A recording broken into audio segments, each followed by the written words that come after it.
Hey everyone, Scott Jeske here. If you click this video, you probably want to hear about the new version 3 FX3 and FX30 software update on the Sony cameras. I will be as brief as possible, but hopefully thorough so you can get some value out of this video. Let's talk about the first update. Sony has now replaced their Imaging Edge mobile prior app, which personally I thought was kind of the worst app ever. I could never connect to it. It was just a huge pain in the butt to use. Now they have a new app called the Creators app, which is available for iOS or Android. The next feature they added is breathing compensation, and this one is going to make a little more sense if I show it to you. Breathing is a lens characteristic that has to do with how things shift around in the frame when you pull focus in and out. It's a little more apparent with anamorphic lenses. So here is the breathing compensation off. Just gonna pull focus back and forth here, and here you can see it on.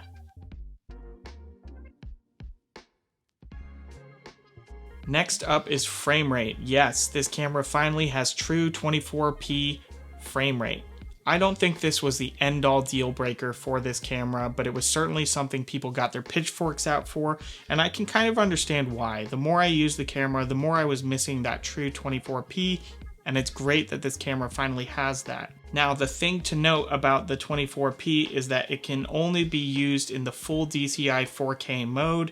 It cannot be used in UHD, so you will need to switch, and you'll see that there is a new DCI 4K mode, but we'll get to that next. And with the true 24p, we also have S&Q mode of 48 frames per second, which I think in its own right is going to be a great game changer. Real cinema cameras have 48 frames per second for slow motion. It just makes for a much easier conversion, especially if there's any kind of audio being recorded. So this is a great feature. I'm glad that they've finally added this. The other recording option that we do now finally have is true DCI 4K at 4096 by 2160 pixels. This is going to give you a slightly wider aspect ratio than 16:9, but you do get a little more resolution on the sides. You can always crop in on post, or if you're shooting 2351, this is some extra resolution for you that is nice. It's also nice for a little bit of reframing from left to right to have that extra resolution. So I'm glad they finally included that.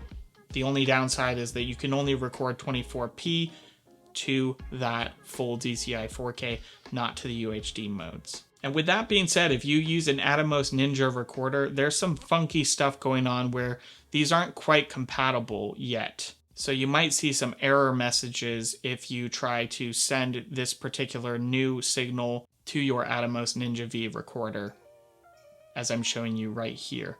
My recorder is not up to date, so maybe this is not happening for you, but this was an issue that I ran into. But it doesn't really matter because you already had some of these options on the Ninja V to begin with, such as filming in 4.2K or DCI 4K.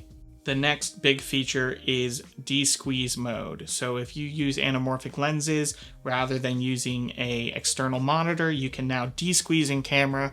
This is super handy, helps you cut down on accessories, etc., which I think is really the best part of this camera. You can build this camera up, but I think people love it so much because it's so tiny, it's so compact. So being able to throw on, say, a Sur-Ray anamorphic lens and not have to attach an adapter is a huge plus, but it comes with a major caveat, and this is one of the most frustrating aspects for me. The lens desqueeze modes do not include 1.5x or 1.6x. This is a real head scratcher for me because people aren't going to be using full 2x stretch anamorphic lenses on this camera. It doesn't have a 4x3 mode, so it doesn't really make sense, and it's just going to make for a super wide frame if you can even adapt for that. So why the 2x? And I think if Sony was paying attention, they would know that the most commonly used anamorphic lens that people use with this camera are the Sur-Ray line of lenses, which have 1.33x stretch and 1.6 stretch. So why not include those? I'm not trying to be a complainer here, but why use something that is a little bit off? I appreciate that there is 1.3x. I think that's the closest you're going to get for that desqueeze, but still, why not include 1.6x in this firmware update? Doesn't really make sense to me. Another feature that this camera now has is an additional way of naming your files, and this naming convention is modeled after how you would slate on a bigger project. It's a little bit of a pain to futz through the menus to set this up, but I think it's great that this was added. It's a great option, especially if you're not using an external recorder. So those are the big updates with version 3, all very welcome. But the big elephant in the room is, why not have these from the start? If Sony knew that this body was capable, why not have shutter angle, true 24p, false color, open gate, and all these different features that seem to be add-ons that the camera is capable of, but we don't have yet. And if you're an A7S3 user, I can understand why you would be frustrated as well. You bought a camera that was essentially the FX3 and then suddenly it has none of the updates. This I actually understand, and I don't mean any offense by it to you A7S3 users, but I understand why they did a separate cinema line brand and decided to reserve features for that camera. At the end of the day, even though it is frustrating, one camera always cannibalizes the next one. And the next release of each Sony camera usually makes you feel like crap if you have the prior version.